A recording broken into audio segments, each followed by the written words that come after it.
Ok la famille.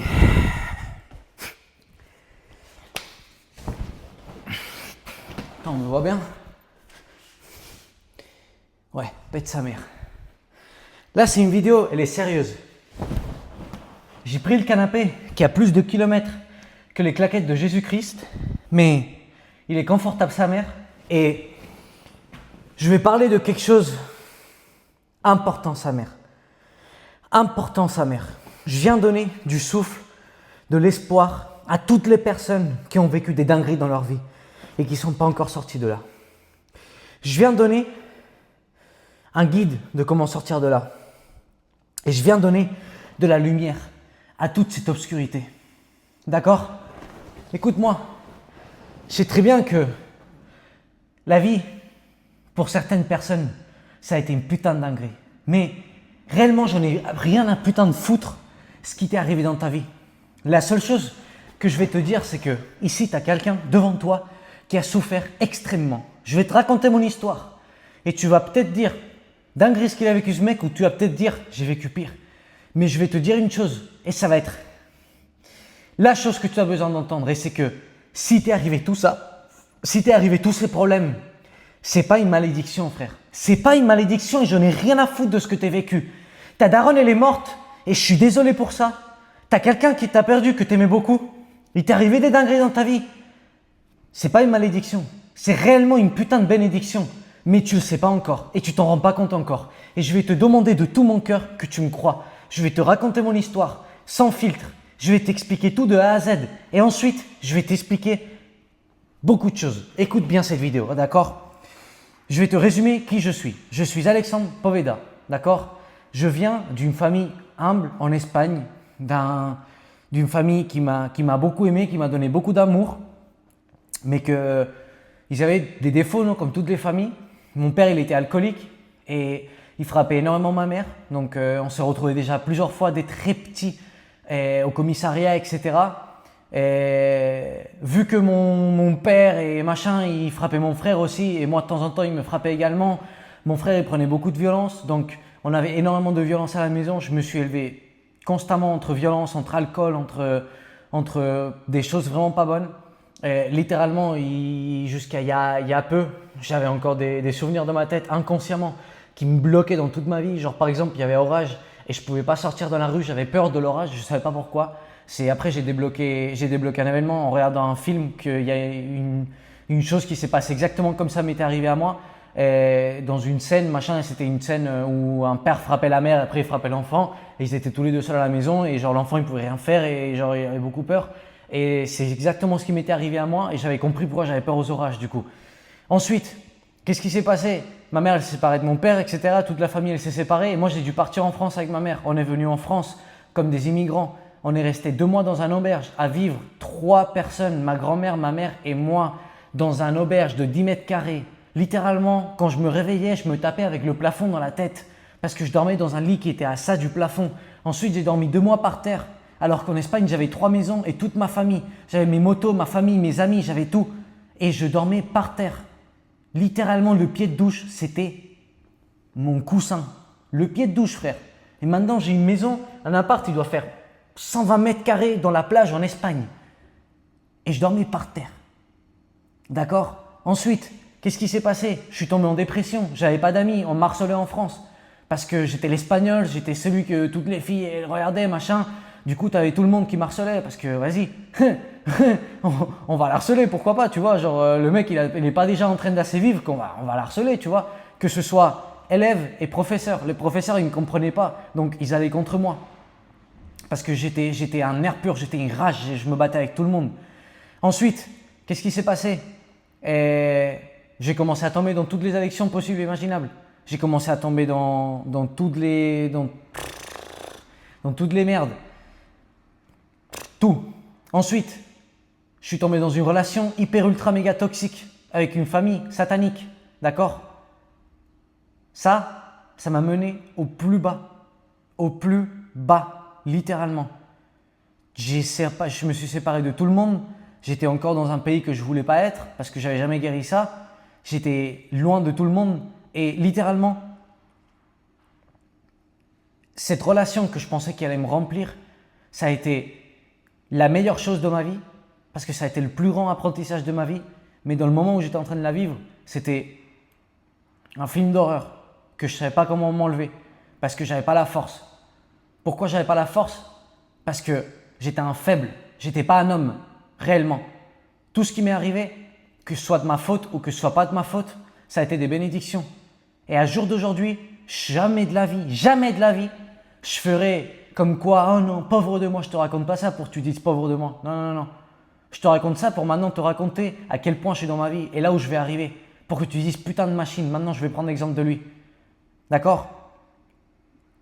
Je te saute beaucoup d'étapes, d'accord? C'est clair, j'ai eu des accidents, on m'a tabassé, et je finis à l'hôpital à cause des bagarres avec la tête ouverte. Il y a eu énormément de choses, d'accord? Mais ça, je te le fais passer, je vais te le raconter rapidement. À jour d'aujourd'hui, j'ai construit la vie de mes rêves. Je suis en Espagne. Bientôt, je pars à Miami. Je suis en Espagne, j'ai 20 ans, je viens de les avoir mes 20 ans. J'ai un appartement de 120 mètres carrés à moi tout seul. Je roule en Audi. J'ai la moto de mes rêves, une KTM, elle est brutale. Et j'ai littéralement construit la vie de mes rêves avec 20 ans, d'accord? Tout ça, c'est grâce à quoi? Avoir supéré tous ces problèmes-là, avoir accepté, avoir pris ça comme une force, avoir compris pourquoi Dieu m'avait fait passer par tout ça, avoir confiance en Dieu et suivre le chemin que Dieu avait mis pour ma vie, d'accord? Donc maintenant, toi qui es en train de me voir et qui as pu passer certaines dingueries dans ta vie, je ne sais pas ce que c'est, je n'ai rien à foutre, mais je peux t'assurer une chose et c'est que ça a été une bénédiction. Pourquoi? Parce que toi, tu es une personne forte et si tu ne l'as pas encore supéré, tu vas le supérer. Grâce à l'aide de cette chaîne et si tu suis les pas que je te donne, tu vas le supérer. Tu vas le supérer, frère. Tu vas sortir de ce trou. Tu vas sortir de cette merde. Et ça va te faire une personne extrêmement forte. Tu ne sais pas pourquoi tu as passé tout ça encore, mais je peux t'assurer que c'est dans les plans de Dieu. Et je vais te dire une chose, et si tu ne crois pas en Dieu, je m'en bats les couilles, parce que c'est la seule vérité, et je peux te le dire que c'est moi qui ai vécu dans le plus dans le monde, d'accord? Je peux t'assurer que Dieu, c'est le chemin. C'est le seul chemin, et c'est avec la seule personne que tu vas retrouver du réconfort. Et tu vas… Non, je connais beaucoup de monde, ouais, mais pourquoi Dieu a enlevé ma mère quand j'étais petit? Mais pourquoi pas? Tu ne connais pas les plans de Dieu. Tu ne dois pas les juger. Tu ne dois pas questionner. Tu dois tout simplement agir, te convertir dans la meilleure version de toi-même et donner ça au monde. Aider autant de personnes que tu puisses avec ce que tu as passé. Pourquoi Dieu t'a fait passer ça? Parce que Dieu, il envoie que ses plus grandes missions à ses meilleurs guerriers. Si Dieu t'a fait passer par extrêmement beaucoup de choses, c'est parce qu'il a une mission avec toi très grande. Très, très grande. Mais toi, tu ne le sais pas encore. Et vu que tu agis depuis l'ego, c'est normal, tu ne te rapproches pas de Dieu, donc tu ne comprends pas la mission, tu ne comprends pas pourquoi ça t'est arrivé tout ça, tu vis depuis l'incompréhension. Qu'est-ce qui se passe? C'est que tu essayes de chercher cette paix, cet amour que tu n'as jamais eu, que tu veux recevoir à travers de quoi? À travers d'échapper à ta vie, l'alcool, les drogues, le tabac, fumer, les femmes, tout. C'est à cause de ça que tu veux autant sortir, que tu veux jamais rester chez toi, Non, c'est à cause de ça. C'est parce que tu trouves la paix nulle part autre qu'à travers des addictions, d'échapper ton présent. Tu trouves une semblante de paix. Sauf qu'après, quand l'effet il part, tu es encore plus en bas dans le trou parce que tu t'es encore plus détruit. Donc arrête de faire cette merde. Arrête de voir les personnes qui te détruisent. Arrête de traîner avec cet entourage. Sors de chez toi. D'accord, je vais t'expliquer une chose et c'est que si ta famille, elle est encore toxique avec toi, si ton père il te frappe encore, si tu as encore des dingueries chez toi, pardonne-les. Mais sors de là. Tu as besoin de sortir de là. Tu as besoin de guérir tout ça. Tu as besoin de t'éloigner de ces personnes-là. Tu n'as pas été ramené à ce monde pour souffrir. Tu n'as pas été une coïncidence que tu sois là. Tu n'es pas fait à hasard. Tu n'es pas fait sans faire exprès. Même si tes parents t'ont fait sans faire exprès. Ça n'a pas été un hasard. Ça a été Dieu qui voulait que tu sois là. Ça a été Dieu littéralement qui a fait que cette personne, elle crache frère tout dedans pour que tu sois là. C'est pas un hasard que tu sois là, d'accord? Arrêtez, enlevez-vous tout ça de la tête. La première chose que je vous dois faire, c'est remercier tout ce que vous avez eu. Même si tu n'arrives pas à remercier, remercie-le. Moi, au jour d'aujourd'hui, je remercie tout ce que j'ai vécu. Tout ce que j'ai vécu, tout. Même quand j'ai vu mon père frapper ma mère, je le remercie parce que je sais la personne que je ne veux pas être. Parce que ça m'a donné la force, parce que ça m'a donné la compréhension de pouvoir aider à des personnes qui ont vécu ça et qui n'arrivent pas à sortir de là. Première chose, c'est remercier tout ce que tu as. Même si tu es en train de dormir sous un pont, remercie les putains de cartons dans lesquels tu dors, d'accord? La deuxième chose, c'est accepter tout ce qui s'est passé. Tu dois accepter et tu dois arrêter de mettre la faute sur les gens. Accepte que tu as vécu ça, accepte que ça t'est arrivé et arrête de mettre la faute sur les gens. Pourquoi? Parce que quand tu mets la faute sur quelqu'un, tu es en train de dire que ta vie et ton destin ne dépendent pas de toi, mais de ton entourage, des choses qui se passent autour de toi. Donc, si tu es destiné à être médiocre, tu seras destiné à être médiocre. Mais si tu es destiné à être riche, tu seras destiné à être riche. Ça ne marche pas comme ça. C'est toi qui choisis ton destin. Donc, arrête de rejeter la faute sur les autres. Remercie, encore une fois. Troisième chose, commence à mettre le boulot. Commence à mettre l'action. Tu ne sais pas comment supérer tout ça? Raconte-le au monde. Raconte-le au monde. Littéralement. Tu penses que ça me fait plaisir de raconter tout ça? Bien sûr que non. C'est des choses qui font plaisir à personne. Mais moi, je suis en train d'aider des personnes peut-être avec mon témoignage. Et je le raconte au monde pour guérir. C'est déjà guéri, mais je le raconte au monde pour guérir. La première chose que j'ai fait, moi, c'est de raconter au monde. Le raconter à mes proches, des proches qui allaient m'écouter. Même si réellement ils n'allaient pas m'écouter. Mais moi, ça me faisait plaisir de le raconter. Écris-le, envoie-le au monde. Fais une vidéo, envoie-la au monde. Tu vas sûrement aider des centaines, des milliers de personnes. Faut pas avoir honte de tout ce qui t'est passé. Je peux t'assurer qu'il ne faut pas avoir honte de tout ce qui t'est passé. Même si ça a été des choses horribles, comme ça peut être un viol ou comme ça peut être des dingueries comme ça que moi j'ai pas vécu. Mais raconte-les au monde. Sache que ta personne, elle n'est pas partie. Sache que tu continues à être cette personne. Sache que jamais rien n'est définitif à moins que toi tu veuilles que quelque chose soit définitif. Si ça t'a pourri la personne, si ça t'a abîmé le cœur, si ça t'a détruit comme être humain, c'est normal. Mais maintenant, si dans ta décision de rester depuis le victimisme ou de commencer à mettre le boulot, de commencer à guérir tout ça, de commencer à aller vers le haut, de commencer à construire cette putain de personne qui va donner tout ça au monde et qui va aider des centaines de personnes, des milliers, c'est à toi de choisir. Tu veux être quoi? Un médiocre ou tu veux être une machine? Regarde toutes les personnes de succès de cette planète qui sont venues depuis zéro. Je peux t'assurer que la plupart, elles viennent d'une famille détruite. Elles viennent de dingueries dans leur maison. Elles viennent de quelque chose de très fort. Je peux te l'assurer que la plupart, elles viennent de très loin. Je peux te l'assurer, frère. Qui tu veux. Mets-moi qui tu veux. Ils ont tous une histoire brutale. Pourquoi? Parce qu'ils ont pris cette force pour aller vers le haut et pour donner ça au monde. Pour construire quelque chose de grand. Pour montrer la foi de l'amour de Dieu. D'accord? Et je veux rebondir sur ce sujet. Dieu, c'est la seule personne qui va te ramener la paix. J'ai essayé de trouver la paix à travers les femmes, j'ai pas réussi. À travers le porno, j'ai pas réussi. À travers la masturbation, j'ai pas réussi. À travers le tabac, j'ai pas réussi. À travers la drogue, j'ai pas réussi. À travers l'alcool, j'ai pas réussi. À travers la nourriture, j'ai pas réussi. À travers l'adrénaline, j'ai pas réussi. L'adrénaline, pourquoi? J'étais addict à mettre ma vie en risque avec la moto, j'ai pas réussi. À travers tout, j'ai essayé de trouver la paix à travers tout et j'ai pas réussi. Tu sais pourquoi? Parce que ça s'appelle la dopamine. Ça s'appelle un moment instantané de plaisir pour un moment éternel de malheur. Littéralement. Pourquoi? Parce qu'à chaque fois que tu parviens à des merdes pareilles, tu es en train de te détruire pour un petit moment de plaisir. À chaque fois que ce plaisir il part, tu retombes encore plus bas. Je vais te dire une chose, j'ai déjà sauvé une vie. J'ai sauvé la vie de mon frère. Et lui, il m'a sauvé la mienne, plus tard. Mais moi, j'ai sauvé la vie de mon frère. Mon frère, notre père, il nous avait abandonnés. Il était parti avec une autre femme. Mon frère, il avait 16 ans. Il était tout seul, en train de vivre tout seul dans une maison en Espagne. D'accord? Il avait fait un accident en moto. Il était dans le lit, il ne pouvait pas bouger. Il était en train de passer faim. Rien n'allait dans sa vie. Il a acheté une voiture et il s'est mis à 200 avec la voiture. Et il allait s'enculer avec un pont, littéralement. Les poutres des ponts, il allait la bouffer. Je connais mon frère, il n'a pas peur. Je sais très bien qu'il allait tourner le volant. Moi, je le sais très bien. Je sais très bien qu'il allait tourner ce putain de volant. Tu sais, Dieu, il lui a mis qui dans la tête? Il lui a mis moi. Il lui a mis moi qui était détruit en France, en train de dormir par terre. Et que la seule personne, le seul espoir que j'avais, c'était mon frère. Que je lui remercie de tout cœur à jour d'aujourd'hui. La personne et tout ce qu'il m'a montré. Parce que grâce à lui, j'ai pas trébuché dans beaucoup de choses. Mon frère, c'est mon pilier. C'est la personne qui m'a montré tout. Et je te dirais que c'est la personne qui m'a éduqué. Avec ma maman et mon frère, ils ont fait un boulot, ils n'auraient pas pu faire un meilleur boulot. Parce qu'ils ont donné leur 100%. Et j'ai déjà sauvé une vie. Et je sais très bien que je vais en sauver des milliers avec cette vidéo. Tu sais ce qu'il a eu, mon frère? Il a tout changé. Ça lui a donné la force.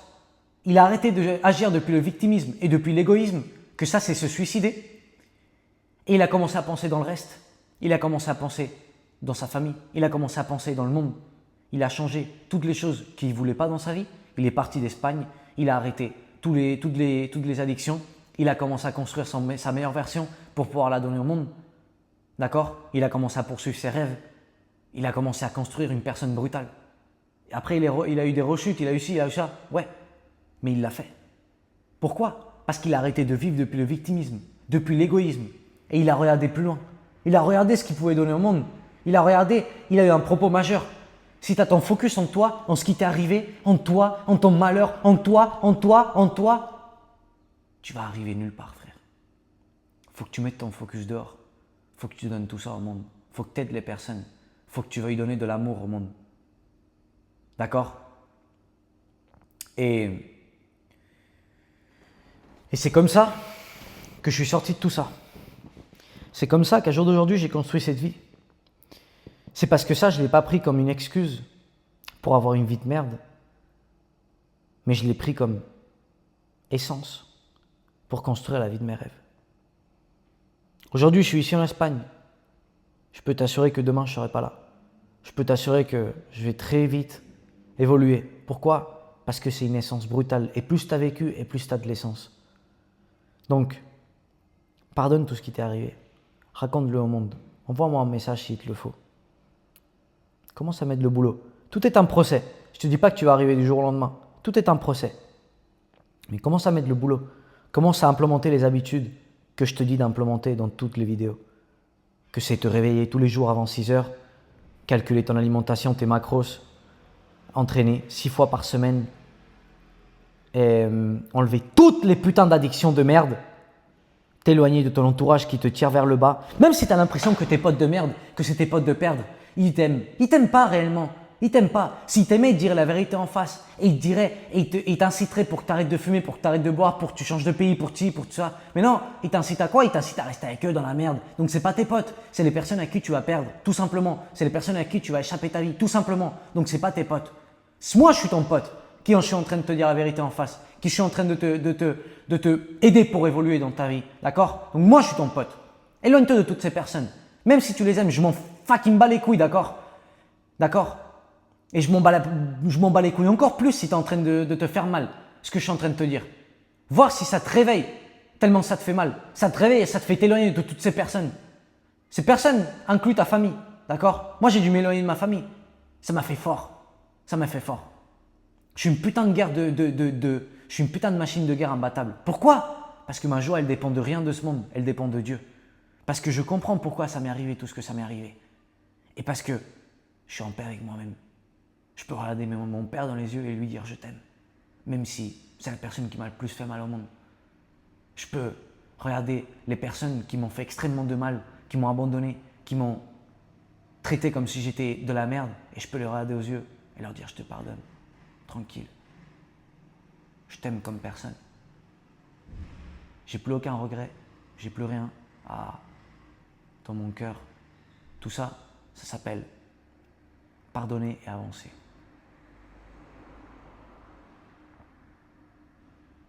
D'accord? Donc éloigne-toi de toutes ces personnes pour guérir. Suis les désirs de ton cœur. Si ton désir c'est changer de pays, change, n'hésite pas. Et commence réellement à construire ta meilleure version. Mais pas pour toi égoïstement, mais pour le monde. Pour donner de la foi que c'est possible. Que tu peux sortir de là. D'accord? Machine, sache que je t'aime de plus profond de mon cœur. Je sais très bien qu'il y a des choses qui sont très difficiles. Je sais très bien qu'il y a énormément de cas, mais je sais très bien aussi que rien n'est pour toujours. C'est toi qui décides dans quelle position tu veux être. Dans la position de victimisme, dans la position d'être dans la merde ou dans la position de gagner dans cette vie. Moi, personnellement, je choisis de gagner.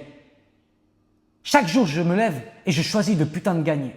D'accord? Et c'est avec cette mentalité que tu dois affronter la vie. Ok? Machine, je t'aime. Quoi que ce soit, tu m'envoies un message. Je suis là pour toi. D'accord? Je te fais un gros câlin, frère. J'espère que cette vidéo, elle ait pu te putain de bouleverser, frère, et que ça ait pu te faire changer cette mentalité de merde que le monde t'a instaurée. T'es pas le résultat des personnes ou des conditions qui t'ont arrivé, d'accord? T'es le résultat de qui tu veux être. Mets le putain de boulot maintenant et deviens cette personne et montre-la moi et dis-moi machine, regarde qui je suis maintenant. Putain, je vais te bouffer les couilles tellement. Allez, mon frère, je te fais un câlin, je t'aime. Ciao!